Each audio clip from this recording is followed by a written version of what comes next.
All right, we are back again together. Joe is stateside. We are here to talk about a win, thankfully. Uh, Mixed between a couple losses, we got a win sandwich. This is episode 20, a 20th anniversary. Um, but before we get into all the good and the bad of the week, Joe, welcome back. How have you been? How was your trip to Portugal? I know we got a hard out in an hour for you, but this should be a quicker episode because the previews were playing New York twice, so should be a much quicker episode in the back end. And we kind of got blown out in one of our games, so that'll be a quick wrap up. How was Portugal? Oh, hey, hello everybody. Yeah, glad to be back in the U.S. of A. Portugal was amazing. It's beautiful. I'm a big fan of Europe. I just love, the mixture of the old and the new. You're walking down the street and there's a Starbucks on the corner, and then you look up and there's a medieval castle from the 1700s. Like, it's just a very cool atmosphere. Everything was like cobblestones. We were in Lisbon for the first half of the trip, so it was a lot of the city vibe, which was great. We did a lot of exploring, a lot of sightseeing. And then second half of the trip, we were in a place called Luz, which was in Algarve, and it was more of a beach town. So our Airbnb had a pool. We were 5-minute walk away from the beach. I think I sent you guys a Snapchat. There was literally a mountain on the beach, and it was literally a huge mountain, about a half a mile wide walking path, and then 10-foot waves, 10, 15-foot waves on the beach. That was just crystal clear water. So it makes you laugh back here at home, because you're just why don't we have this? We're grateful for all the things we do have here, but some of the scenic stuff in Europe is just. I mean, we have the Long Island Sound. It's pretty good. And we have the Long Island Sound in our neighborhood. So trip was good. Everyone home safe so far. And we went with the in-laws. Half of them are still there for another couple of days. Super jealous of them. Oh, but wow. I think looking into this week going forward, and I'm gonna excuse my brain here so everyone knows I'm on 4 hours of sleep, a little jet lag. So I believe the mispronunciations might be a little bit worse than normal. So Oh, geez. Don't yell at me. We're starting at a pretty low bar. But I think I was able to watch a couple of the games while I was out there, just when we had Wi-Fi and stuff in the Airbnbs. And I think this week has a little bit of everything, right? We had a win, we had a competitive game, and we had a game that just from the start did not, or from the middle of the start did not. It felt like even when we were kind of in it, it felt like we should have been down 30 the entire exactly game. Yeah, so it was a little taste of everything of Sun basketball this week. Yeah. I need to get my ass outside of the United States. I've traveled pretty much everywhere in the United States. Well, not everywhere, but a lot of places. And I need to go to Europe. You got to get to Italy. That's still my favorite. I went there on my honeymoon. I want to go back. I want to go to Spain. Those are the two. So if you want to do a guy's trip to Spain. I was just going to say boys' trip to Italy. I'm down. We'll vlog it for the YouTube. But I mean, I don't want to one up you or anything, but I had a pretty fun weekend. I got to see Big Time Rush. I know we've been trying to see Big Time Rush for a few years. They came to the amphitheater either last year or the 2023 tour. Yeah. And their tickets are over $100, and we're like, all right, we're not gonna spend $100 on Big Time Rush tickets. Then they had the winter tour, which no one would go to with me. It was the holiday on ice. It was Big Time Rush on ice. That sounds insane, by the way. But I got comp tickets or whatever. I guess they didn't sell out, so I got some Mohegan tickets. And you were gone. I hit up our friend Laura. She was away. And then no one else I knew would even probably be a fan of this. And then I jokingly texted our friend Taylor from Girl in Heat on Instagram, and she was like, "Yeah, I'd go. Why not?" And then she knew less songs than I did, and we had a blast. But they put us in actually on the risers, second row on the risers. Oh wow! So it was a sick view. of course, when we go to Suns game, they put us up with Jesus in the nosebleeds. But for Big Time Rush, they put us close. But if you've ever watched the show, it's worth going to the concert if you can afford it. Well, I'm going to ask you not that this is going to turn into the Big Time Rush podcast. This might be a Big Time Rush podcast. Even though, don't get me wrong, I'm going to try to slide in a couple song titles as we. I've listened to them a lot since what day was that? What's your favorite song by them? On the spot. I don't know. I don't know why "City Is Ours" is popping up in my head, but no, it's got to be. I'm gonna pull them up right now just so I don't want to leave them out. No, "Till I Forget About You" is probably my favorite. Banger. Yeah. Boyfriend is up there. They closed with Boyfriend. Did they? "Till I Forget About You" was the first encore, and then it was Boyfriend. But Till they played literally every this song. So this is why I'm glad I went, because I've seen the show. It was like a whole like love letter to the show.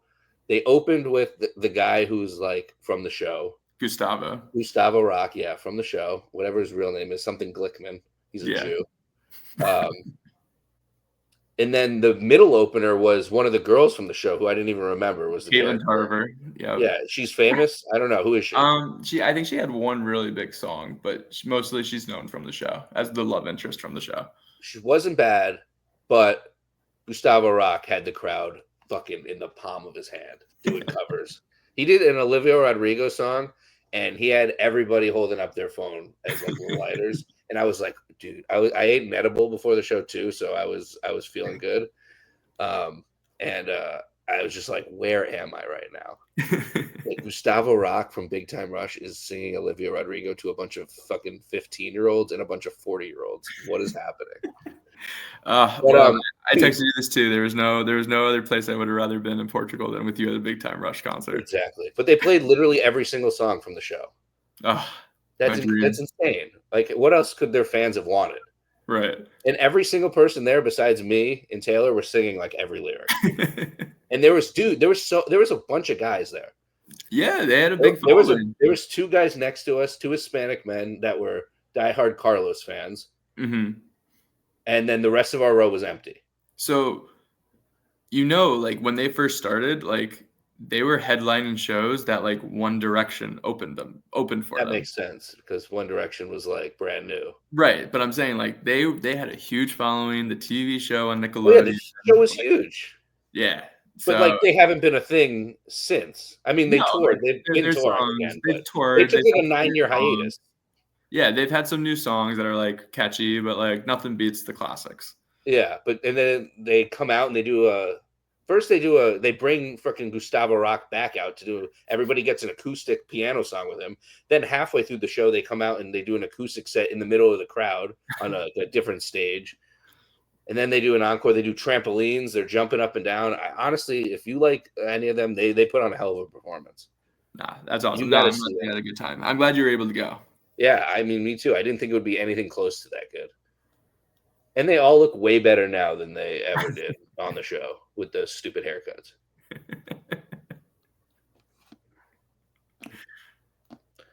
But yeah, I don't want to make you too jealous, but you got to go see them. I don't know I'm guessing the amphitheater show in Bridgeport would have been pretty good. I think so. A smaller event, like a smaller stadium like that, probably would have been good. Yeah, because the Jones Beach show they did right before this on Instagram looked sick. It looked like they sold it out. Which is crazy. Big time rush. Good for them. That show was not bad. And I'm ashamed to admit that it came out in 2009 while we were freshmen in high school. I rewatched it on Netflix as an adult. Is it on Netflix? I don't think it's there anymore. It was. I don't know if it's still is. I tried looking for it like the next day, and it's only the Big Time Rush movie is on HBO. For some or Showtime, because everything on Nickelodeon's on Showtime except Big Time Rush apparently. Well, we can talk about the Sparks game, I guess, but it won't be anything near Portugal or Big Time Rush. All right, if we played 3 games this week, we got to win, but we have to talk about a loss before and after. What do you think about the starting lineups this week? It was the same for all three games, but it was Bria, Lacan, Rivers, and Tina, and why did I say Bria, Lacan, Rivers, Tina, and Liv? Is that what it was? Why did I write that down? Wasn't it? It was Morrow. I thought Morrow started. Yeah, I don't know why I wrote Liv. Maybe it was the Sparks game. It wasn't the Sparks game. It was definitely the. Oh yeah, it was the Sparks game was Liv, and then they switched it for the Valkyrie game. My bad. Yeah. We'll get there. So What do you think about Liv in the starting lineup? So I kind of see we kind of mentioned this maybe a couple episodes ago Okay, where I'm gonna double check. I think I wrote it wrong now. well, we had talked about like the lineups being maybe matchup dependent. A bigger No, team. it was Liv. She was still starting. Yeah, against a bigger team, they might be going with Liv as the starter, and then a team that's more athletic and more wing, I guess we'll call it, oriented. They're going with Morrow. I Yeah, don't hate it. I mean, I don't believe Liv has had too good of games coming off the bench the couple times she's done it this year. So I don't know if like it's a different mindset for her. That's like one of those things we talk about, like the media credentials. Like you want to know, like, hey, Liv, like what do you prepare as a starter versus a bench player, and like how does your psyche change? Because I do feel like in games she's either been fouling a little too much or just not getting into the same rhythm that she does as a starter. So I get the idea, but when you change lineups and like the first game out of the break against the Sparks, like Layla was starting, which was great. And then later on, she doesn't. And then Rivers was in and out. So I don't know if it's still just because now there's pieces back and there's new bodies. Like we're doing a whole, like, let's try some things again. But I think I prefer Liv in the starting lineup right now just for her defense. And then I like Morrow being that aggressive scorer that if you either take out Tina or Liv, she can play with both of them pretty well. Yeah, and I don't know. I want a couple more sample sizes of bench games for Liv, but maybe at the end of the season I'll look through it. But I do want to check how how she does off the bench, but also versus how the team does and how other people do when she's on the bench slash when other people are starting in place of her. Because I do think a lot of other people are doing well when they're starting in place of her as a result of her on the bench. Because in the second game, she played horrible, but the team, literally everybody else played incredible. So I don't know if that's just an anomaly or what. We'll hopefully get to the bottom of it. But yeah, so let's go. Let's get to this game.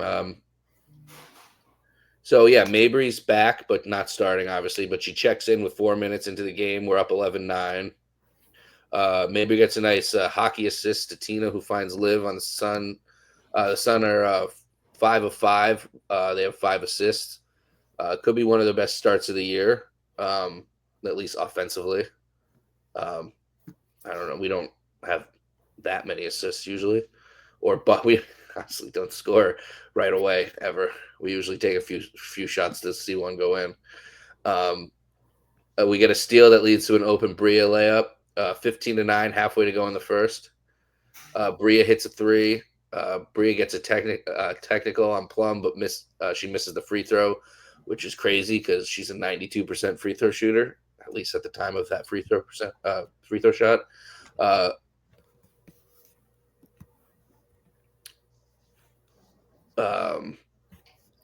I made a note to go back and rewatch the technical, but like nobody could tell what happened really. So Talked to the ref and said So it was on League Pass. It was very clear and audible. So she went up for a layup, didn't get the call. She comes down the next one, hits the sidestep three. On the next defensive possession, she's literally screaming at the ref like, "That's a fucking foul! Call the fucking foul!" All this, and I think she says it a third time because then the sound cuts out, so you can't really hear the third time. And the ref looks at the cameras are off them. No, on League Pass, it's on. Oh. So I don't know if the game was on a different network, whatever, but like on League Pass, they actually had it where you could see her chirping at the ref while just standing on defense. Like the ball's being dribbled up on the other side of the floor. Like Bria actively was like searching for that technical foul. Wow. Especially that early in a game, how fired up she was on a missed call. Like, it's tough. You love the competitiveness, but like you guys are in a flow. It's kind of tough to take that technical that early. Yeah. All right. Well, after that, Morrow and JC come in. JC misses somewhat of an easy layup. Tina scores though and has a 9 already in the first. Another start of a big game for her.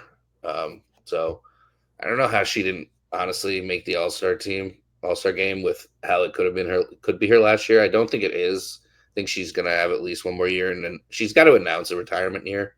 Yeah. But it's kind of crazy that she didn't get like a replacement spot like Kayla McBride did, or like I I know wonder how Brianna close Jones she I think was. deserved it, but like just out of respect, I don't know. It's like the more I think about it, like not even like numbers wise, just like get Tina there because she is playing well, Yeah, and we didn't have a single All Star. I know. It still It's just bothers like me. Only, just the only. league should have just been like, yeah, Tina, even just in case if it's her last year. But Morrow got a nice offensive rebound on a JC missed 3 and hit a reverse layup, but we can't get stops. It's 22-21 Sparks with under 2 left. Mabry misses her first 3 shots and then drills a 3 to go up 2 with under a minute left, and then draws an offensive foul on the other end, which leads to Lindsay Allen finding JC in the corner, who hits her first 3 slash her first shot of the game. Marina gets off one last shot before the buzzer, but she misses. 27-22 Sun at the end of the first. Very good quarter. It's what we like to see. 9 players played in the first. Our starter minutes were Sinai Rivers got 3. She had 2 fouls, had to come out. Lacan had 6. Bria was 7. Tina and Liv had 8. Bench minutes, Sheldon with 2. Lindsay Allen with 3. Morrow was 4. And Mabry was 7. Yeah, I liked playing 9 people. I think having Mabry back, I mean, it's her first game. You know, she's going to come back as a starter eventually, but Yeah. you don't want to disrupt everything right away. You know, so you give her the chance to see the game a little bit, ease into it. She still played 7 minutes. Like, there was no minute restrictions. She was moving. I actually thought she was moving better than she was maybe before the injury. It felt like she had a little extra like giddy Valkyrie up. can too. Yeah, it looks like she had a little extra giddy up as she was testing to see what her body was able to do coming off the injury. You know, that play you had mentioned with the skip past the Tina and then the hockey pass from Marina to Tina to Olivia. That was a beautiful play. That was very nicely done. You know, the strategy still seems to be on teams is giving Marina no space when she's dribbling. So I liked really seeing that high-low execution done really well. And then, you know, we shot the ball well again. It was great. You know, defense wasn't all the way there, but it was very, and we'll talk about it more in the third quarter, I guess. But this game was very similar to the first matchup. So you knew it was going to be a little bit of a high-scoring game. You knew it was going to be a track meet. It's the way the Sparks want to play. I saw a stat in that game where they lead the league in starter points. They average 71 minutes a game. So their starters play a lot of minutes, take a lot of shots, and put the ball in the hoop. So you knew it was going to be in a track meet, but yeah, 27-22 after 1, you know, it was looking good. Tina, though, 9 points on 4 of 4. We love that. Bria, 6 points on 2 of 3. Hopefully she can keep it up all game and play every single minute she can of this one. We had 9 assists on 11 buckets, 2 for Lindsay Allen in 3 minutes. That's pretty impressive for her. Honestly, when she gets in, she plays a few minutes, and sometimes she gets like 2 assists, and it's pretty impressive. She's a nice backup point guard. She's filling that role perfectly. But she's like the 3rd string point guard at this point. I feel like. I guess 4th. technically, yeah, because I'm still considering Bria not a point guard. Well, we play like 2 at a time. Like we have like JC and Sanaya and like Bria and JC, Marina. Sanaya's a small forward at this point. Just like That's how all we of our, her. yeah, I know. I'm just saying, like, there's just so many like on the depth chart that like, because like I don't know, even Lindsay Allen comes in and I don't know, she could. Well, because no one's taller than 6'1". Yeah, Um, Except our girl. who else had one? Lindsay Allen has, what did I say? Lindsay Allen had two. Bria and Marina, and then Tina also had two. Bria and Rivers had one. Or, sorry, Marina had two, and Tina had two, and Bria and Rivers had one. Second quarter, Van Loo gets those 2 threes right back, and they take the lead quickly. Los Angeles opens up the second on a 10-0 run. And this is the one bad quarter I talked about in the preview pod, how it cost us games. With over 4 minutes to go in the quarter, Tina gets an and one to get the Sun on the board in the second. She's 5 of 5 from the field. Ezra Stevens hits back-to-back threes. She's now 3 of 3. The Sun are down 6. Torre is in. She turns it over and fouls Burrell on an and one, but Burrell luckily missed the free throw. Hartley hits a big three to cut it back to 5, and not let the sparks go on a run. Honestly, Bria hits big threes. Like a lot of times, she hits response threes. Yeah, they're loud threes, we call them, right? Yeah, So they're threes that mean something. Like it's someone else just hit a three, she answers. Oh, they missed a layup, like she's the one running to the three. As much as I've been critical of her over the last couple games, like I feel like her shot selection's actually gotten better. As we'll talk about in the other two games as well. But like she's making I know I said I don't want to see her play as many minutes as she is, but like right now she is she's only somebody getting that better this year. you can't take off the floor. Yeah, she's only Like getting better. I she's mean, going like even with subpar defense, it's like you still have to play offense. mm-hmm. Um, but yeah, I have a note in the Valkyrie game where it's like every time the Valkyrie hit a three, Bria like hits a three in response. But Bria hits a step back three. That's the next note. Mabry hits a three that just hits rim. I guess the shot clock expired and Liv got the rebound and put it back with just under 2 left. Liv hits a layup with a second left, and we go down 1. 45-44 Sparks. Rivers is back in. Big offensive board by Liv to put the shit. I just scrolled up by accident. Find my spot. Big offensive board by Liv with the putback on 3 Sparks to open the scoring late to lead for the first time since the end of the first. Bria Hartley misses a layup to get the second technical, and officially a problem for her as she's ejected with 6:45 left. Plum hits the free throw to make it a 57-51 game. Commentary saying they were told before the game Marina's minutes restrictions were supposed to be to 20 to 25 minutes, and she's already at 17, which is kind of not great by Messiaen. But he ends up kind of figuring it out. But not like we win the game, so it didn't really do good. But I kind of blame Bria for that. Sparks go up 9 with 5:17 left. We take a timeout. Sun have to come back right now and decide not to let the ejection ruin this game. I don't think they did a great job of that, but Morrow goes coast to coast and doesn't score, and it wasn't that bad, but you could tell right away she was never going to give the ball up, and not it's.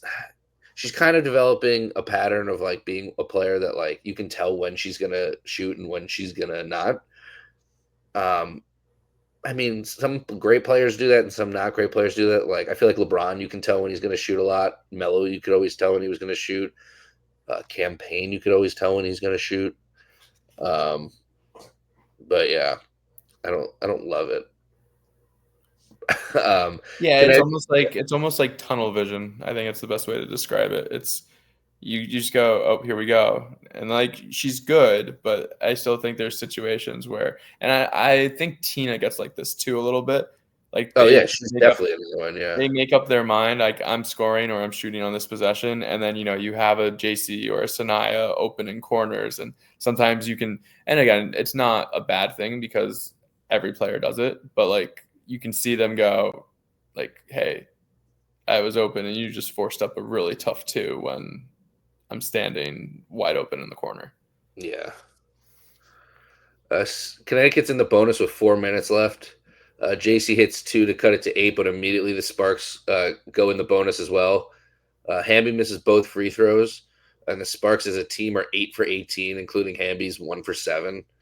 You got to take advantage of that. Morrow hits a big 3 to cut it to 7, around 3 minutes left, but then commits her 4th foul, and Hamby hits 1 of 2. Peters checks in and misses an open 3. Somehow only down 10 with just over a minute to go. Peters hits a 3 to get it to 7, her biggest shot of the season potentially. Sun cannot stop fouling though. Peters gets beat on a backdoor cut and then an offensive foul on the can with 32 left, down 9. The can sends a beautiful bounce pass into traffic, down low to a cutting Lindsey Allen, who finds a wide open Peters, who leaves it short as the quarter ends. 77-63 Sparks, end of the third. What do we have? Is that the end of the third? End of the third. You got anything, or should we just roll through the fourth? You keep rolling. Yeah, this was one of the games I didn't get all the way through, so I just kind of have the final score notes. Peters playing over Liv and Morrow is questionable to me. Morrow's has 4 personal fouls though, so I kind of get it, but I don't know. I guess Liv could have been in there over Peters. Peters misses a 3 and then commits a foul on Stevens because she's too small for Azra. Liv and Rivers do come back in though for Peters in the can. Everyone is continuing to foul though. Liv fouls Ray, and she hits both, and the Sun go down 12 with under 8 to go. Plum commits her 5th foul though. We immediately turn it back over, and Plum proceeds to hit a 3, putting them up 13. So a huge moment for us was putting Plum in foul trouble immediately means nothing because she hits a 3 and basically ends the game. Mabry back in and for the rest of the game to set her up for 25 minutes played, which is the most they wanted her to. But Mezion basically sat her, and we basically got out of it. Liv misses a tough layup. Tina gets rejected twice, and Plum hits another 3. Sun have scored 90 points 4 straight games, which is somehow a franchise record, but haven't scored 100. Oh, no, that's to say Sparks.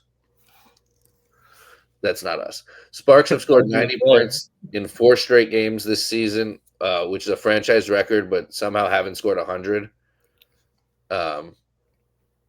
With all that offense, I feel like they could do it. Rivers had a sick block on Stevens down low. Mabry is officially back with arguing with Ray Burrell. That was her welcome back moment from injury. Liv has a nice block on a bucket on the other end on a nice back-to-back possession. Mabry hits a 3 with about a minute left, and the crowd erupts. I sent out a Threads tweet. I don't know what it's called. That I love our crowd and our fans because we were down by a lot and there's nothing left to do or be there for. And Mabry hits her first 3 back, and crowd goes nuts for her. Spark do hit the 100 mark, and it's another notch against the 2025 Sun team because that's their first time hitting the 100 mark this season. 101-86, Sparks win it. Top performers, Tina Charles, 24 and 10 on 10 of 18 shooting. Very good for her. Liv, 17 and 4 on 7 of 12. Very good. Bria, 16 on 5 of 9, 2 of 3. Crazy she got ejected so early. Mabry, 7, 2 and 3 in 26 minutes. No one else had over 5 points but Rivers, Morrow, and JC, who had 5. Tina played 33 minutes and was clearly refreshed from the All-Star break. Liv had 29 minutes. Lacan 19, Rivers and Bria 18, but had foul trouble in the injection. The bench, Mabry had 26, Sheldon 22. So Sheldon was still getting starter-like minutes off the bench. This was her first kind of bench experience this season, I think. I don't think we switched it before. She started off the bench early in the season, I believe. Oh, maybe, but since she hasn't, this was the first one since then, though. Yeah. Yeah. Okay. Allen had 11 minutes and went 2, 3, and 2. Not a bad stat line, like I was saying before, for a small amount of minutes. 5 minutes for Peters, but it felt like an eternity. I felt like she was in there in the big moments in the game, like third quarter, down 7-10 ish. And Torre had 6 minutes. Anything else you want to talk about for the Sparks game before we get into the Valkyrie game? No, I just when I was looking at the box score and I saw Nelson Adota had 17, I was like, huh, because I believe that's her career high, isn't it? She hasn't hit 20 at all this year. So that was my first thought. And then my second thought was Sanaya only took one shot. That seems very crazy that she would only take one, and Peters in about 5 minutes took four. So I don't know if it was just the game flow. I mean, she got to the foul line 6 times, but just something that stood out to me.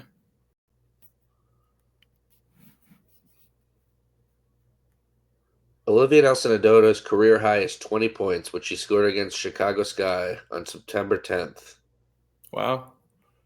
I So don't know one of what those, like we call them April moments in the NBA, where I don't it's know just what the year end that of the was though. season.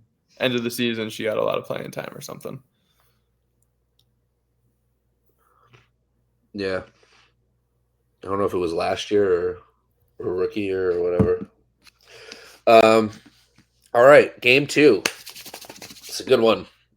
The 11-2 Valkyries are at the 3-20 Sun. The Valkyrie are coming off a win even without Kayla Thornton. Um, they beat the Dream, I believe. Who they beat? I got it. They beat. I believe it was the Dream. Yeah, but we want to do more than believe. Yeah, 77-75 on Tuesday, the 29th. They beat the Dream. No, that just happened. That's what happened.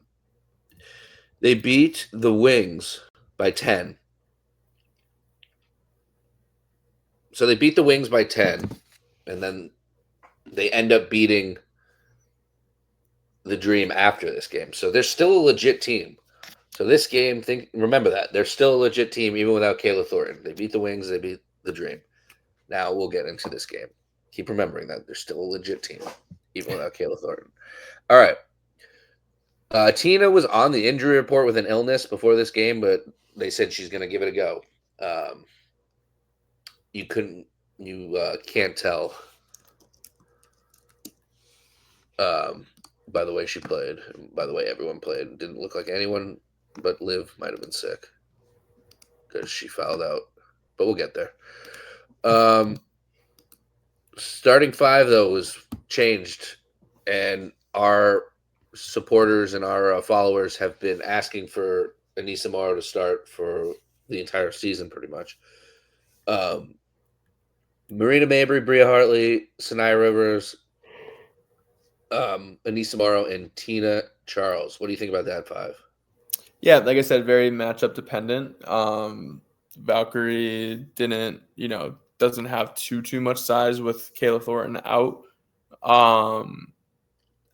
Again, I personally like. It's hard because I like Bria Hartley coming off the bench. I think on a contending team, she's probably a six-man type thing. So, but I understand why she's starting for us. But I thought it was weird that they started Layla the first game out of the break, and then they were just like, "Nah, never mind. We're gonna swap her out." And it was technically for Mabry, so you can't be too mad about it. But just you know how I feel about having the true point guard on the floor. Yeah, I know. I do kind of like Lacan out there with the bench too, though. She definitely helps. I think you look at our bench like JC's an off guard. I mean, Lindsay Allen, like we said, is treated more like the third point guard. Um, her and Liv, and I mean, I'm not even counting Peters and Marshall and Torre, but Because I don't know how um, if Bria is just the main focal point on the bench, you just start guarding her more. yeah, I guess maybe Because like if you don't have Tina and you don't have Marina, I don't know. Because if you have like Lacan, she's much harder to guard than Bria. I feel like yeah, no, you're probably right. I mean, in a sense, that's why she's still Bria's starting. gonna hit these open threes when you're leaving her open, and she's gonna step back, and when you're giving her a little room, She's been dynamic. Like, you can't take anything away. I'm just saying, if we were a contending team, she's probably a 6-man. No, I know, but our bench would also probably be a lot better as well. Probably. There'd be more pieces. I think for our team, she's perfect for. I think she needs to be. She's good for the lineup to be that like third option scorer, Right. and the can move the ball for the bench. And with Bria, it might just be her trying to do too much as the only option to score on the bench. That's true. With just the can, without her, there's no real scoring option, but there'd be more ball movement, I think. So that could create more scoring. But yeah, let's start this game. Morrow is aggressive on the boards to start. She just can't get the putback. Few times. Tina strips the ball carrier and finds Bria for an open three, but she misses. Morrow gets the rebound and hits the shot. Little mid range. Nice rebound right to her. The next possession, Rivers gets a steal and then almost loses it. You're going to hear that a lot, that word, steal or strip. And then almost loses it and gets a jump ball. I made a note that says we got to make sure we take advantage of these turnovers, and boy, did we. 3 minutes left into the first, and Morrow already has 4 rebounds. Very awesome. Great. Just Mez looks smart right there for starting her finally. Hartley has 2 first quarter threes. Morrow strips of me here and scores, and it's 23-15 Sun at the end of the first. Sun are rolling. Yeah, it was a great start. I felt Morrow really controlled the boards. Like, her rebounds, were big rebounds too. They weren't just like they landed in her lap. They were contested rebounds. So that was nice to see there. And then, the offense was flowing early. Yeah, remember when we were worried about her height? She definitely plays above 6'1". She's very strong. Obviously, her nickname is Beast, but she's using her body very well to get into position. She's pushing people out. Like, other players are getting frustrated because they're like, oh, like they throw their hands up in the air, like, oh, I got shoved under the basket. It's like, no, she's just stronger than you. You didn't get shoved. Yeah, exactly. So she'll be A-okay. Yeah, I mean, I can't wait to review this draft class at some point in the off season. That'll be a good episode because I think we got some of the best picks. I don't think there were really any misses so far in the first 9 picks of the draft, right? Maybe first 8 picks after us. Yeah, true. I mean, Paige this rookie class has been Paige is obviously a steal. You don't know about Malonga yet. It's still a high ceiling pick, and then you got Georgia Amor is still out, and then you got the 2 hits on. Yeah. And then Cite is still out. The Valkyries, that's it. Yeah. You could, unless you want to argue that, unless Cite is insanely good, that you could have had Morrow or Rivers. Mm-hmm. Yeah. All right. Well, that's for another topic. Second quarter. Peters is getting minutes in the second and turns it over down low on a pass attempt to Tina. Later, JC hits a 3 and then gets a steal and a layup for 5 quick points, and the Sun are up 17. Layla Khan gets the Suns' 6th steal of the game with over 6 minutes left in the half. Sun have forced 3 shot clock violations. The defense is all over the Valks, and the Valks have 11 turnovers, where the Sun have scored 19 points off of them. Marshall is getting first half minutes with Liv in some foul trouble, I believe. We're up 12, so we have a nice lead and some foul trouble, which is, I like to see Rhea get some nice experience in the first half. Marina gets an and 1 on 2 defenders. Spam call, sorry. Marina gets an and 1 on 2 defenders. She's got 7 and 3 so far, and is playing with good conditioning and pace. Her shot is just not back to form yet, and I say that as it will. She'll hit a couple threes soon, but she's making a bunch of mid-range shots to get her points so far in layups, but her threes are a little off as of this sentence. Teams go back and forth from a 9 to 12 point differential, um, like down 9, down 12, um, or for the Sun, up 9, up 12. Threes being made by Bria, her third, and Marina finally making one. 49-33 Sun at the end of half. When asked in a halftime interview, Bria said, when asked about how you keep this lead, Bria said, yeah, that's the biggest thing. I'm gonna go in the locker room and say we've been playing with decent in the first half, and we got to make sure we come out in the second half with the same intensity and the same effort and the same confidence. Tina had 13 points, and Marina and Bria had 12. The Sun shot 51.5% from the field in the first half, and 37.5% from three, and shot 9 to 10 from the free throw line. How do you feel about Torre? Seeing a couple of games through, hasn't done much. I think she's missed all of her shots. Yeah, I mean, she had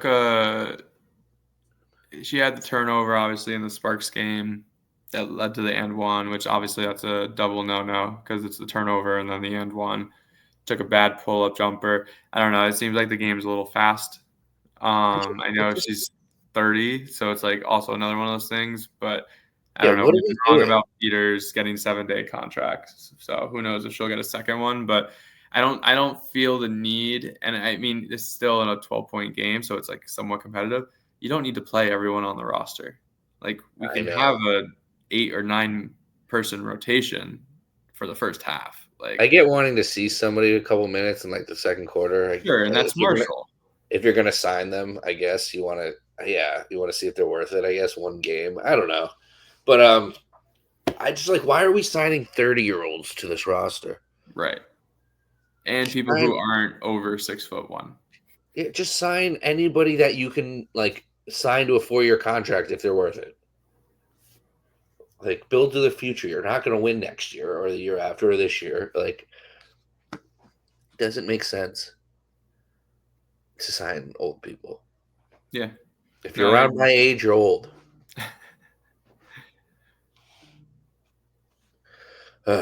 Anyway, second half, it gets better, even better. Mabry hits a deep three from Mabryland. Sun up 21, biggest lead of the season. Bria hits a three about every time the Valkyrie hit one. Morrow has 4 offensive rebounds at this point.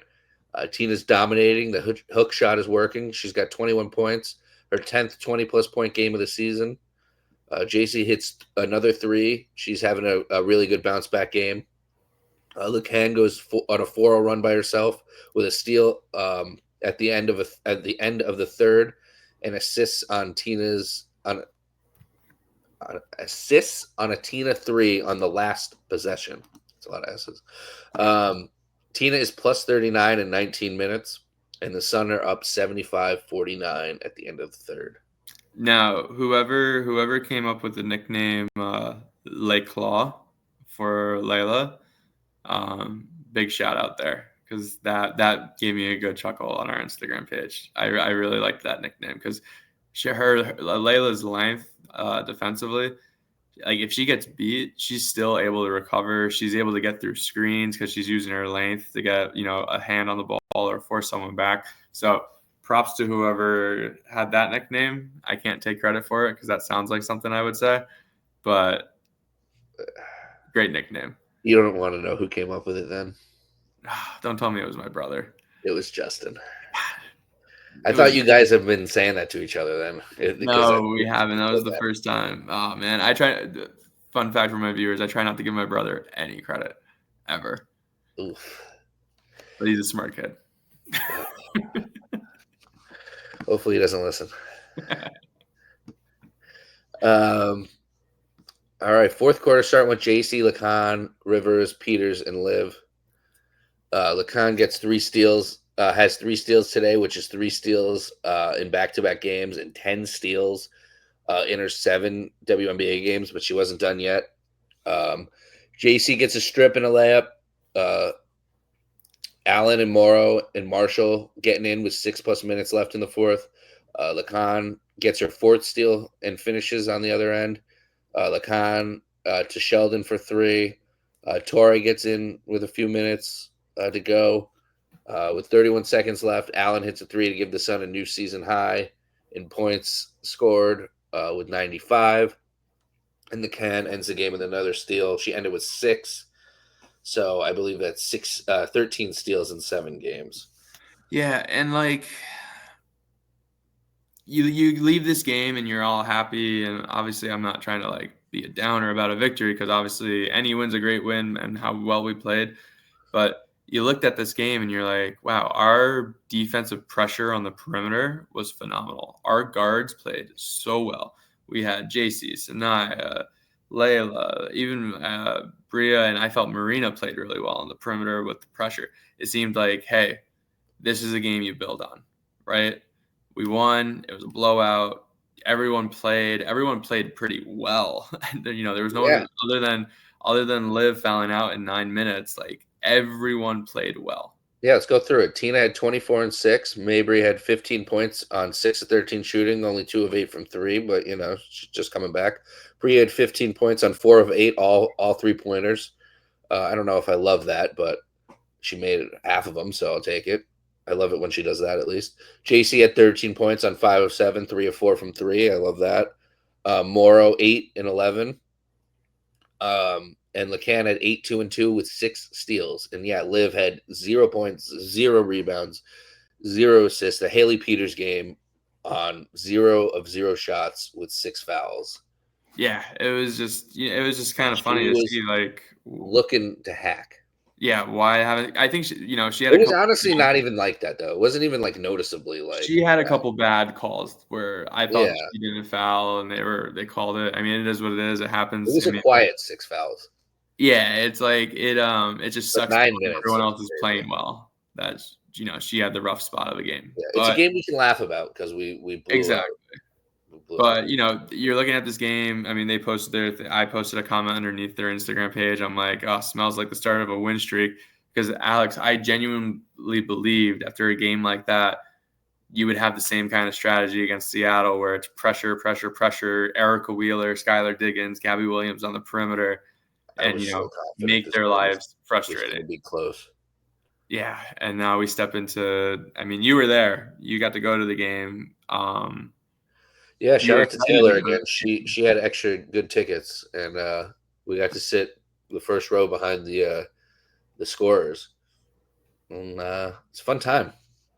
You could get to see Marina actually what she yells at people and stuff. It's really cool. Yeah, I didn't really. I have like first half notes, but let's save time and not really talk about this game.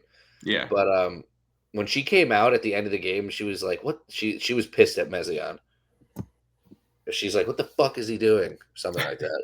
And I was like, "Marina, we're down 30 or something," and it's like, and like you're hurt. Like you just came back. Like chill. You're on a minutes restriction. But right. Just Sanaya also got weird minutes. yeah, People were pissed at, and she looked upset. I don't know. I think it was just a weird game. yeah. I Like don't know if he took back to back too. Maybe he's just resting people. That's what I'm saying. I don't know if he took the back to back too seriously because I mean, we didn't take it serious enough. The players, we sucked. no, I know it was a tough game. I mean, early on it was competitive, and then all of a sudden, like midway through, I mean, maybe like with 3 minutes left in the first quarter, like things just spiraled. Yeah. Absolutely spiraled. Well, we lost the game. The final score was 101-85. And it wasn't that close. Yeah, we had a big fourth. We actually left a little early to get donuts and Yeah, pizza. naturally. And technically, I missed Skylar Diggins' last free throw to get the triple double, but I was there when I saw one of my favorite players get a triple double for the first time this season. But yeah, and Malonga also had a solid game, 12 and 6, so good for her. She is as much tall as it says she is tall in person. Yeah, but yeah, NECA had 26, Gabby 16, Magbogor even had 10, Diggins 11, 12, and 11. It was just everyone. Everyone on their team took it to us. Bria 17 was our best player. Tina 11 and 4 on 2 of 5. That was it. That's all she did. She didn't play the fourth. Neither did Mabry. Morrow had 9 and 7. Mabry 8 and 2. Sanaya 5, 0 and 1. Liv had 10 and 6. Sheldon had 11 and 3. That was not bad. You didn't pick Sheldon for another bright star, and she actually played well. So don't pick her ever again. I thought I picked her one of the 2 times. Not this week. All right, let's get into fantasy this week. These were the teams. If I could pull up the other sheet. I'm just gonna be blunt. I won. I had to win by a lot too. Well, it was close, but you did win. The teams were I had Hamby, NECA, Plum, Diggins, Lacan, Rivers, Hayes, and Amira. Amira. I don't know. I probably said it wrong. Don't ask me. And you had Stevens, Williams, Marina, Tina, Rakia, Salon, Burton, and Magbagor. Yep. And Salon had replaced Kayla Thorin. Yeah. I mean, Tina carried you. Yes. But I had a really good top half. Like Hamby, NECA, Plum, and Diggins all did really well. And then the rest shit the bed. You won 254 to 243. Okay. So you went up plus 11 this week. You're now up 6-4 weekly, up 2,180 to 2,139. Oh, I didn't do the math. What is that? 30 plus 11, you're up 41 overall. It's not big enough. Yeah, no, I could come back. Your top player for 2 weeks in a row was Tina Charles at 37 exactly. And the lowest was for me, Sanaya Rivers at 6. 3 in a row, though, for you. Tina Charles, 37, 37, 41, all for you. Spoiler alert, some things might stay the same. We'll see. You got first pick. But quickly going through it, Hamby, 34 points for me. This is for me. Hamby, 34. NECA, 32. Plum, 40. Oh, shit. No, that was the top point. My bad. I got to change that. Plum was 40. Ha, suck it. Meanwhile, I made these picks at like 2 a.m. in Portugal. So. Yeah, wine drunk. Diggins, 36. Lacan, 12, 18, and 17. Rivers, 9, 17, and 6. Hayes, 10. Amires, 12. She had 4 steals as well. Joe, you had Azra Stevens, 34. Williams, 23. Marina, 14, 19, and 12. Tina, 37, 35, and 17. Rakia, 11. Salon, 13. Burton, 16. And Magbagor, 23 with 4 blocks. All right. How do you want to do this, Joe? I know you got to be out soon. Do you want to just give your X's and Joe's for the games real quick, do fantasy, and then leave, and then I'll cover the rest? Yeah, that might be the best. I could do my star as well. And Yeah, I think that probably makes the most sense. All right, so sorry, everyone. It'll be a little out of order, but you'll have to deal with it. Joe is going to run down his path to victory now. I think we should be okay to do the previews, and then maybe we do fantasy real quick, and then that way you could do your end. I don't have an end. I'm just gonna do like the stats and stuff. I could just do that later though. Okay, that's fine. That works. All right. Yeah.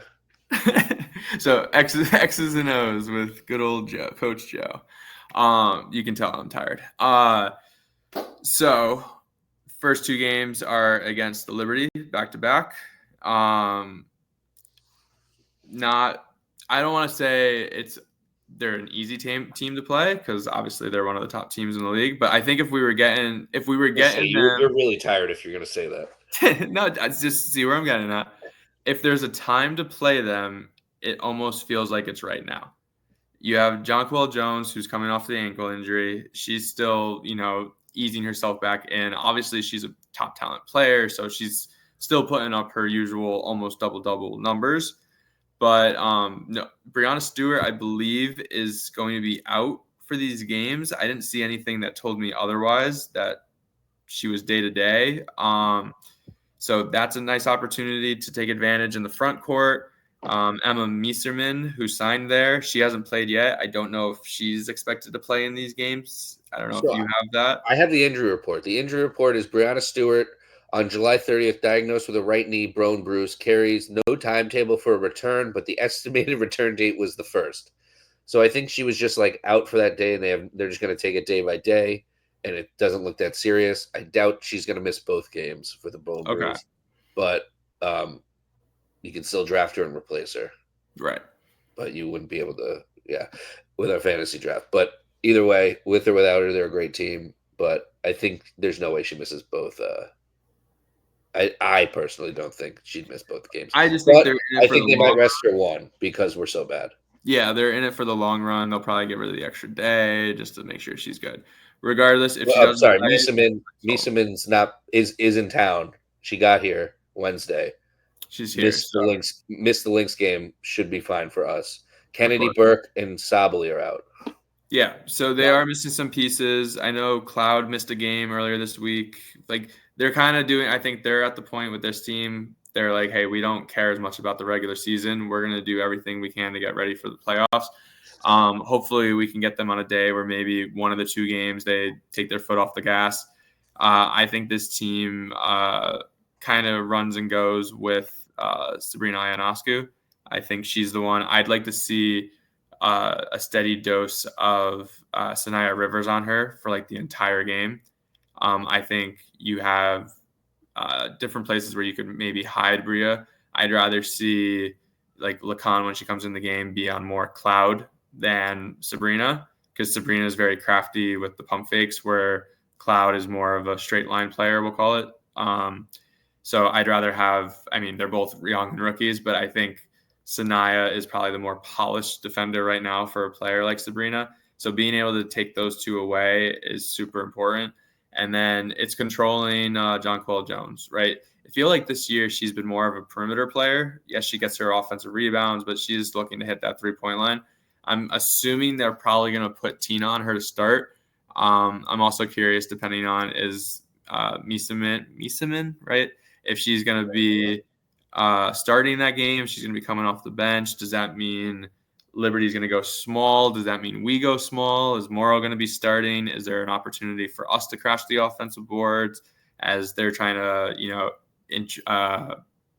put in a new piece to the puzzle for them? So, like, there's opportunity.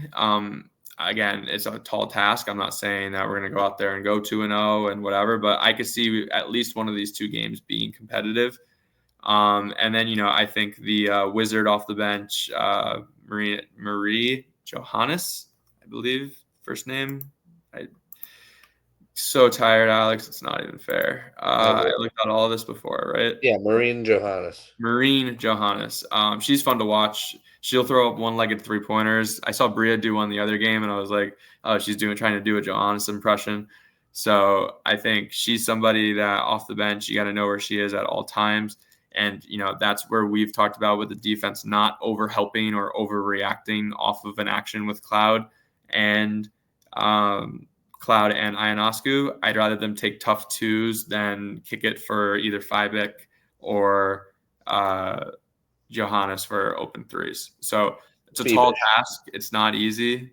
Fibich. I always do that too. It's Fibich. I know it's Fibich. She's one of my favorite players too. But I think, there's a lot of pieces that they have, and that's why they're one of the best teams in the league. But I'm hoping that with a little bit of mixing and matching and uncertainty that we can be competitive throughout. All right. And the Mercury? And with the Mercury, it starts and stops with the engine, right? You have to be able to contain Alyssa Thomas. She is putting up major numbers over the last week. Like we're talking almost triple doubles. We're talking she's scoring almost 20 points a game, if not more in some games. So like she has carried the load for that team to keep them winning games with Sabali, who has been out. Like you would think they would have fallen off a little bit. She's keeping them afloat. and keeping them in that 3 to 5 seed range, which isn't separated by a lot of games. They also have shooting on the side. We're big fans of Lexi Held. She's had really good games for them so far. Copper is back in form. She's doing her thing since coming off the injury. I know her minutes, I guess when they play a lot of games, they're still watching her minute load, but she should be full go. And then Dewana Botter is back, and she's actually made an impact on this team. You wonder everything that was going on in Indiana, what actually was going on for her to want to get out of that situation, whether it was just the role that she was given or if there was more going on there. But obviously she seems to be in a happier place. So you got to treat her not like the player she was in the beginning of the year in Indiana. You got to treat her like the player she was last year for us, where you can't give her open looks and you can't let her impact the game. All right. And what do you predict the record to be this week? As much as I want to say 1-2, I still think we're not a complete team to compete with, or not to not compete, but not to pull out victories against these teams. Both of them are in the top 4 of the league. We did play Phoenix competitively at the game that we went to, but we just do this thing where it's like for 4 or 5 minutes, we just forget how to play basketball and we go 1 of 8 or we go 1 of 4 and then have 5 turnovers. So it's like, if we don't avoid that stretch against a team like this, it very easily games could go from a 6-point deficit to 16 to 20 points deficit. I just think, the only way we're winning these games truly is if we get hot from the 3-point line. But our defense isn't built right now to control teams that have big, powerful bodies inside. So unfortunately, I'm going to go 0-3. All right. Last week we both said we were going 0-3. We went 1-2. We're now 4-21. My running total is 8-17 predicted, and yours is 6-19. Specific games we predicted correctly though. I'm at 15. You're at 17. But yeah, you have 0-3 this week. Spoiler alert: I also have 0-3. I'm just gonna lock it in now. And yeah, what else do I need from you before you can run? Do you want to do fantasy draft real quick? Yeah, let's do fantasy real quick. We'll do fantasy draft, and then I can give you my stars on the way out. Stars. Yep. All right. You have first pick, Joe. It's all you. Yep, 2 games with the Liberty is tempting, so therefore I am going to go with Sabrina Ionescu with my first pick. Damn, yeah. First on my big board, 19.7, 4.6, 5.7. So I'm going to go Tina Charles with my second 3 games, 16.1, 5.8, 1.7. She has let me down a lot earlier in the season. She's been killing it for Joe, so I'm going to need that. Yep, then we're going to expect a lot of rest for Tina Charles this week. And then I'm going to make my way to Phoenix and go take Alyssa Thomas for that game. Again, she's putting up big numbers that could almost be worth 2 games worth of points. Yeah, she's killing it right now. Sabrina and Thomas, really could have gone 1. So could have Tina. This is a good week for fantasy. A lot of good players. 16.4, 8.3, and 9.2. I'm going to hope she plays both games. I'm taking Stewie. 18.3, 6.5, 3.9. Yeah, back to you. I'm going to close out Liberty, and I'm going to take Jonquel Jones next. She's just a beast. Even if her minutes aren't fullback, she's still going to put up a good almost 15 points, 8 rebounds a game. Yeah, she's got 13.6, 9.1, and 2.3. She was 6 on my big board. My big board so far was Sabrina, Tina, Stewie, Thomas, Satu Sabali, who I'm taking, and then Jonquel Jones. Satu Sabali, 17.6, 6.9, and 2.5. Yep, which takes me to Phoenix again, and I'm going to go with Copper. I'm going to just close out those 2, and I'm pretty content with whoever I take from the Sun for my last 2 picks. All right. Copper was ninth on my board, but yeah, my last pick on my board is a Mercury, so I didn't really want to do it. But I didn't really want Copper either. She has some great games. She has some questionable games. 15.2, 2.9, 1.5, and it's mostly points you're getting. Yep. But what do you have? You have one. You have no Connecticut. I have no Connecticut. Yeah, I'm gonna take Bria. 9.7, 2 and 3, but she's scoring at least like 15 a game the last couple. I'm going to go with Marina. Take her. She's back in the starting lineup. She's making an impact. Welcome back. Yeah, I had her second to last actually on my board. I just a couple more games, and need to see a big game, and then I'll put it back up. 14.3, 4.3, and 3.9. I'm going with eighth on my big board. And that's can I? Yeah, I still need a New York, right? Yeah, I only have Brianna Stewart. Natasha Cloud, 10.2, 3.6, and 6 assists. Kind of wanted to take a Phoebish or one of the role players, but Cloud is pretty good. And Yeah, you know you're going to get get a lot of assists and steals. steals. Yeah. And then so with my last pick, I mean, I'm kind of it's tough because Nelson Adota last week had one really big game, one game with zero impact. So it's a little. I don't know if she's going to start all three games. I don't know if she's going to come off the bench. So I am going to go with someone. I'm stalling because I'm not Are you sure going who. with who's number 10 on my big board, or am I going to have to put somebody as 13th on my big board?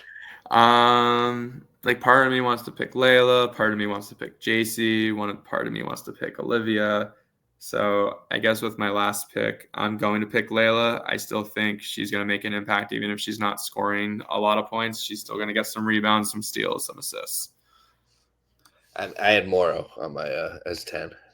7.2, 5.3, and half of an assist. But yeah, you can't go wrong with Layla. She's gonna get you some assists, or some assists, some steals, and a couple rebounds, and then probably like 5 to 9 points. And I'm gonna close out with Dewana Bonner. I'm gonna get a little revenge game, and every time you get an assist from Alyssa Thomas, hopefully a couple of those go to Dewana Bonner.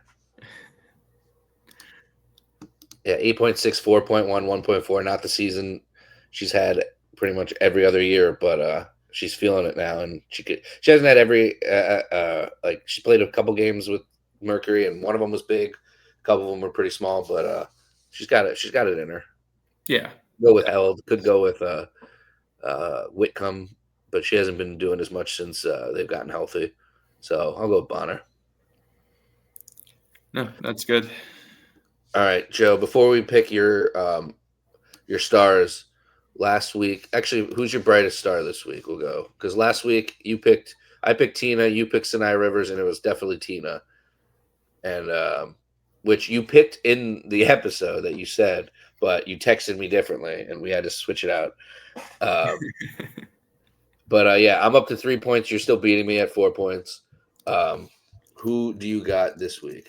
Yeah, unfortunately, Sanaya had a tougher week. I wonder if I hope her role is not being as impacted with the return of Mabry. I don't think she should be the one that's kind of getting, I don't want to say penalized, but that she should be the one getting her minutes taken away. Like those minutes don't need to go to Haley Peters. Play small, have Sanaya be a 4, but she's still a wing. Like I'd rather see that than Peters get 10 to 15 minutes a game. So I'm gonna give my star for the week to. It's hard to say Tina, not to say Tina, but I'm actually gonna give it. I'm actually gonna go with Bria Hartley. I think she's been playing well. I've been tough on her, but she's been hitting tough shots and being able to create a little bit. Her defense is still not what you want to see, but I think she's had a big impact these last couple games. Yeah, I don't want to go Tina 3 weeks in a row. I just said I don't want to have. I didn't want to pick Mabry because I wanted to see it. Oof. No, I'm just gonna go Tina. It's the safe bet. Just gonna tie it. Just gotta tie you this week, and then we'll go different. Um, And then my other, I'm actually gonna go with. Hold on, before you do that, let's review last week. You picked Marina Mabry. She had a week of 7-2-3, 15-0-4, and 8-2-2. How Not do you enough. feel? Not enough to. I thought she was gonna be double figures all 3 games, and I probably would have given it to her. All right. I picked Layla Khan, who had 2-1-6-3 steals, 8-2-2-6 steals, and 9-2-4-2 steals. As off the bench, I'm gonna give it to her. I think it's fair. Offensively, it's not the best. I mean, 8 points, 9 points from a second, third point guard. I'll take it. The steals, the defense, I like it. I'm gonna give it to her. But yeah, all right. Hopefully, Mabry does more this week for your liking. So I'm up 3-2. This is more of a less of a competition. This is more of a get to point ourselves. All right. So who you got this week? This week as my other, I am going back to JC. All right, no, I'm gonna go with Anissa Moro. Okay. I think Moro is gonna sneak in a couple of good games, whether it's because it's blowouts and she's playing more, or because she's making an impact to keep the game close. You've gone Lindsay Allen, JC Sheldon, Marina Mabry, and Isamara. Yeah, and JC Sheldon had a great week this week. They didn't pick her. I've gone JC, Shania, Liv, Bria, Layla. I've actually gone different every time. Wow. I kind of want to go back to Liv. She needs it. Who would even be different that I could pick? That's the hard part. A good one. No, I'm going back to Liv. She needs it. Yeah, hopefully she has a nice bounce back from last couple games. Yeah, we need her. We did record prediction.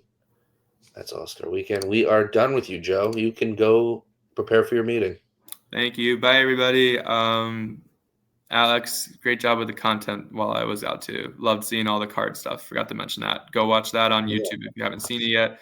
Card openings always fun. You never know what you're gonna get. Thanks for everyone listening, and until next time. Bye, everybody. I will go preview these games statistically. All right, let's get back to the preview. We have the first 2 games this week against the Liberty Bibberty. But first, let's talk about our Connecticut Sun. Why don't we? Last week, I did a where are we in the Sun, and I listed all the stats and where we rank. Sorry, my hair is a fucking joke today.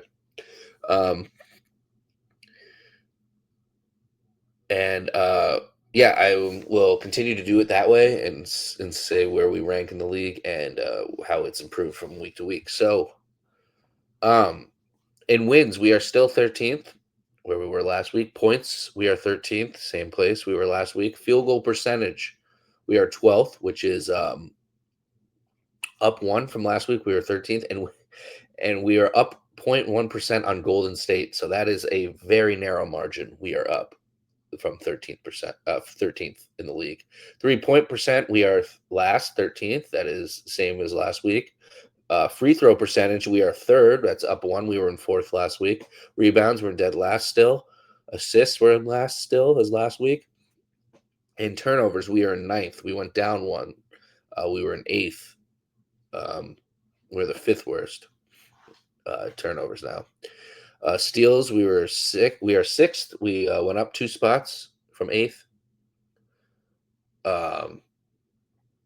Blocks, we were in 8th, and we went up 1 from 9th. Personal fouls were last. We foul the most. And fouls drawn were 6th. We went up 2 spots from 8th, and which means we draw the 6th most fouls. Personnel-wise, Tina Charles is 16th in the W at points per game, which is up 1 spot from last week. She was 17th. She's scoring 16.1. Last week, she was at 15.6 a game. So she's improving. Tina is 19th in rebounds per game at 5.8. Liv is 20th, which is one spot below she was last week at when she was at 19, 5.7 when she was at 6 last week. And Morrow is 25th in the W at 5.3 rebounds a game. Bria Hartley is 27th in the W in assist point game, which is one spot above where she was last week, but still at 3 even on the season. Sanaya Rivers is 31st now. She was tied with Bria. They were at 28 last week. She's at 31st. That's down 3 spots. And she went from 3 a game to 2.8. JC Sheldon, let's give her a round of applause. She's now 5th in the W at 3-point percentage, shooting 44.2%. And Sanaya Rivers is 7th in steals. She went down 3 spots with 1.6 a game, down from 1.8. And lastly, Liv is 6th in blocks per game, which is where she was last week at 1.3, the same as last week. All right, our first 2 games against Liberty Bibberty. They are 17-9, and we are 4-21. We play them back-to-back games, not back-to-back days, but back-to-back games. We play Friday the 1st and Sunday the 3rd. This is games 5 and 6 of the homestand, the last 2, before we go back on the road against the Mercury to close out this podcast episode. The Liberty scored most points per game in the W at 87.9. They assist the second most with 21.9 a game. They're second with most blocks at 5 a game. They have the most steals with 8.6 a game. They're tied for third with in field goal percentage. They're shooting 45.5%. They're second in 3-point percentage, shooting 35.4%, with second most made in total with 263s. And they lead the league in free throw percentage at 83.2%. They are all over the stat sheet. Sabrina Ionescu, this is personnel wise.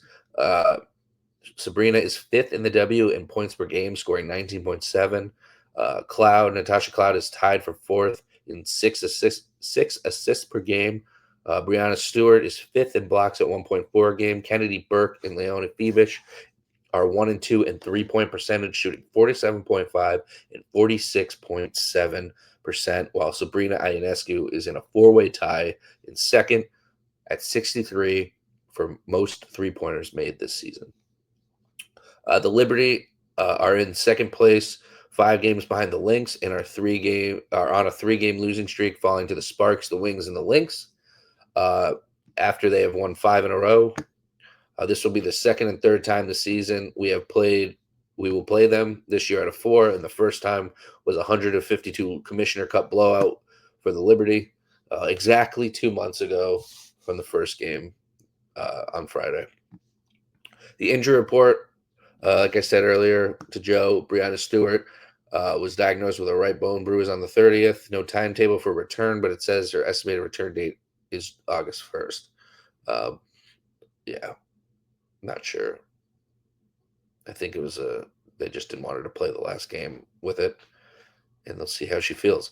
Misamin should be playing her first game for them against us, and then Burke and Sabali will be out. Burke with a right calf strain will miss 2 to 4 weeks, and Sabali will miss at least 2 weeks with a precaution to right knee discomfort. I don't know which knee. My expectation is to lose both games and them not be close by the end. Maybe one of them, like Joe said, to be close throughout.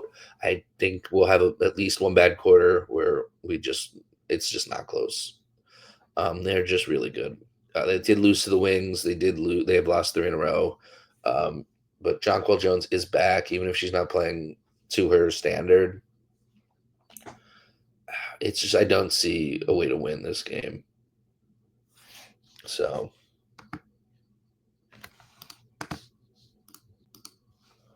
it'll be a tough couple games, but I'm just looking for this team to play well.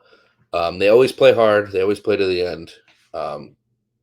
They cut the lead significantly in the Storm game in the 4th. They didn't give up, but let's not get it today. Let's just play and lose. Just lose respectably if we're gonna lose. Maybe shock the world. Who knows?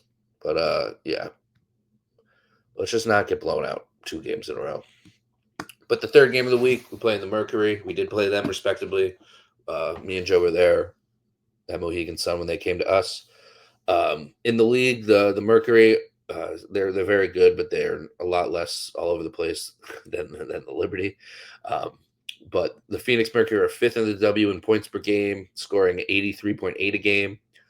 Fifth in assists per game at 20.9, second in steals per game at 8.4, fifth in three-point percentage shooting 33.8%, and have made the fourth most threes as a team with 249. Alyssa Thomas is fifth in the W at rebounds per game with 8.3, leads the W in assists per game with 9.2, and is fifth in field goal percentage shooting 53.6. Satu Sabali leads the team in scoring at 17.9 or 17.6 a game. The Mercury are third place, six back of the Lynx and one game behind the Liberty for second. They're coming off losses at the Fever and the Liberty with a win at Washington in between. This will be the second matchup between between the Mercury and the Sun this season. In mid-June, the Mercury outlasted the Sun and won 83-75. My expectations for this one to be a solid back and forth matchup. I do think Alyssa Thomas and Sabali will be too much to stop. Excuse me. And I don't know if we'll be able to keep up scoring wise. Hopefully our defense will just be like they played against Golden State, not against Seattle. But I don't know. We'll be flying across country. When is this game? This is Wednesday, and we have plenty of time, Sunday to Wednesday, to travel, so that shouldn't be an excuse. But yeah, that really sums it up for me. I do think we go 0-3, unfortunately. But I picked 0-3 last week, and we won a game. So let's keep improving. That's all I really care about. This is about a future. I do hope we trade players and get better for the future. That's my number one concern. Not winning games this season. It's the future. I'm not in this podcast for the short term. I'm in it for the long term, baby. Let's win a ring in the future. But yeah, thank you. This has been a great 20 episodes so far. Let's go 20 more and way more than that in the future. Thanks for listening.